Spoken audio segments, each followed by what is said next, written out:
Good evening. It was all toasty in Vegas, like hot and toasty, like sweaty, hot and oh no, it's cold.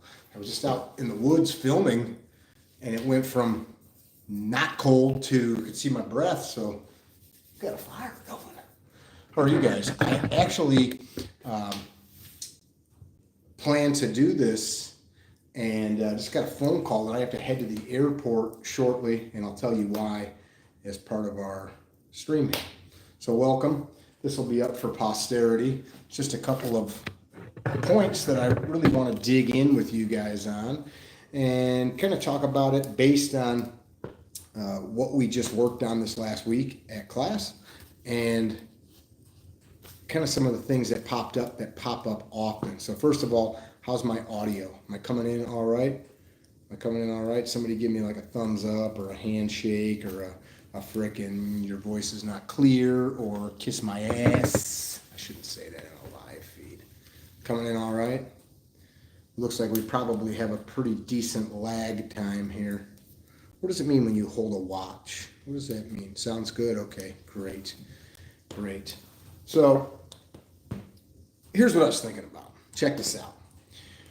We do these classes all over the country, and I'm honored to do that. It's awesome that I get to. And we film videos, right? We share some videos with you guys, like a lot of people do. And I'm out in the woods today, and I'm filming, and I had a little thought process. Here's what we're going to do. We're going to look at these things. We're going to film it. And then we get comments. The reason for the feed isn't to talk about comments, but comments are our viewpoint, right? So it tells us what people are thinking about. And where I'm going with this is this. Seems like there's a lot of people that carry guns that don't have any real idea on what they're doing. What I'm saying is they don't have any goal as to why they've got the gun. And they'd say, well, of course I do. It's to protect myself. Okay, what's that look like? Do you have, like who, raise your hand, has a hammer or a drill or a saw or a level out in your garage or work shed or whatever? Most of us probably do. Are you all carpenters? Most of you probably aren't. Some of you may be, but you have that tool. Do you know how to use the tool for what it's intended for? Sometimes no. I'll be at buddies' houses, and I'm a carpenter by trade. I don't really work in the trades anymore, but I could pick the tools back up if I had to. And they go, I have this thing, but I don't even know how to use it.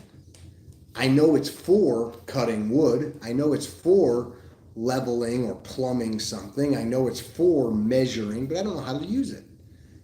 That's what a lot of people with these firearms, where they're at. Had a guy in class, he was a very nice guy, I'm not picking on him. He had thousands of dollars worth of guns that were junk. And they weren't junk because the SIG or Colt or whoever made junk. They were modified so highly that you couldn't get one of the carbines to run for more than 3 rounds before it would lock up. That doesn't support the goal.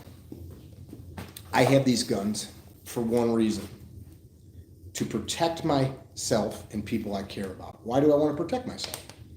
Because I like living, right? I like sitting by a fire and talking with my friends. I like going for long walks on the beach, having a bowl of soup like I just did that my lady made after a cold day in the woods. I like curling up by the fire and reading a book. I like being alive, right? That's why we train with these things. Yet, so many folks that I see showing up at class, watching these videos, commenting, don't really seem to have defined that goal. Period. Next time you pick your gun up, next time you go to buy one, next time you're shopping, I mean, they're all great. Have a room full of them.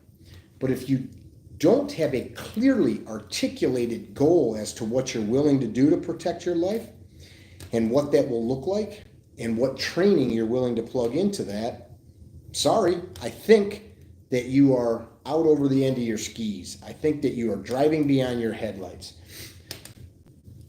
As I was out in the woods today filming, one of the things I commented on, people will sometimes say, well, who the hell are you?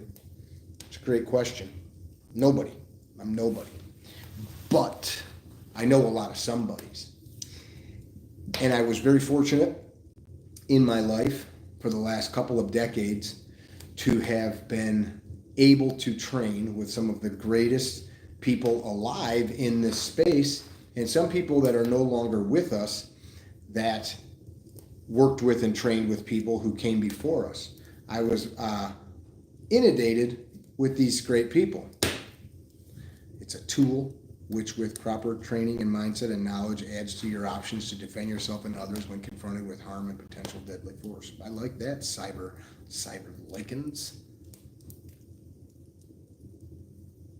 As we dig into this problem, we talk about, so I listed or just mentioned to you these people that passed on knowledge to me, mentors, teachers, coaches. All of that knowledge, for the most part, was bought and paid for with blood. Most all of that knowledge was bought and paid for because something bad happened. If we look at aviation as a good example, much of what happens in aviation, as far as training, things of that nature, protocols for maintenance, protocols for safety, happened because planes crashed. People died. That's meaningful. That's heavy duty, right? People died, and that's where this stuff came from. It's not just like it seemed like a good idea, so that's the way we're going to do it, right? Nah, man, that ain't it. People are dead. You can't come back from that. Those woods I were just standing in that dirt, it's trying to take me back. The earth that you're sitting on right now is trying to take the stuff you're made of and suck you right back in. It wants you. It wants you. Your job is to hold that trade-off for as long as possible. I don't want to give these bits back. You will have to, but I don't want to for as long as possible. I intended to talk about a bunch more stuff, but I started to tell you at the beginning of this feed. Traveling from Las Vegas home the other day, the airline lost my guns.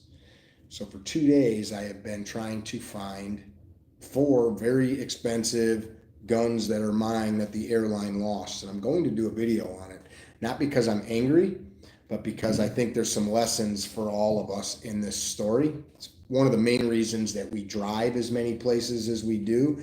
I have flown with firearms many times. I've never had this happen. I've heard of it happening. Anyway, the airline just called me before we started this live, and my stuff just showed up. I don't want it sitting at the airport. So I ask for your forgiveness because I'm going to cut this short and drive an hour down to the airport to retrieve my stuff so that it's back in my care and custody, which is important. And I think as gun owners, you all can understand why. So I ask your humble forgiveness. I'm going to come back and do this again, not tonight, but hopefully tomorrow or the next day. And what I'd like you to do is in this thread, which will go up on the internet, leave some questions. I want to talk about training. I want to talk about mindset. I want to talk about health, fitness, firearms, and the stuff's there. I just got to go get it. I hope it's all still in the case, but I'm going to do a whole video on that story. It's really disgusting the way it all worked out. And I wanted to get the guns back before I made the video because that's going to be the end of the story. Hopefully they're all in perfect shape. But if you have questions, I want to have a conversation. And if I don't know the answers, I'm going to tell you I don't know, but I know some people that might. And I'll reach out to Z, I'll reach out to Super Dave, I'll reach out to Ernest Langdon, I'll reach out to Max Michel, I'll reach out to JJ, I'll reach out to these different guys I know that kick ass at different things, and we'll see what we can drum up. I really want to start chatting about this stuff in a more meaningful way versus, bicker back and forth in comments. Be well. Don't be dickheads. I know this conversation was kind of short-lived and kind of bounced around, but I must head to the airport, and I'm going to read through these comments later, Tomorrow or the next day, I'll set another live up and we'll jump back into it. If you do train with purpose. What's the desired end state? If the thing I'm training, if I do it right, what does that mean for me? What will the outcome be? First question. Second question, is the time I'm spending the highest use of my time, energy, and resources in that endeavor? Meaning, is there a better way to do it? Is there a faster way to do it? Is there a safer way to do it? Is there a cheaper way to do it? Sometimes the answer is no. Is what I'm training capable of standing up to violence? These are the questions. Is the thing I'm training capable of standing up to violence? What do I mean by that? Grab my wrist, not like that. Grab my wrist, not like that. When I'm training for a martial art, which shooting is, I have to understand that if it is to be used for what it's intended for, the idea is the other person gets a say-so. I can't tell them, grab my arm just like this so I can do some technique. They get a say-so. They can do whatever they want. Is the thing I'm training going to stand up to real violence? How will you know? Well, you got to do the research. You've got to go train the thing. You've got to test it. You've got to push and test. Lastly, is it repeatable? Is it reliable? Is it robust? Is it repeatable? Is it reliable? Is it robust? Throw some shit in the comments. Let's circle back. Let's talk some more. Be well, don't be dickheads. I am airport bound to re-get my stuff. Thank you so much. Love you all.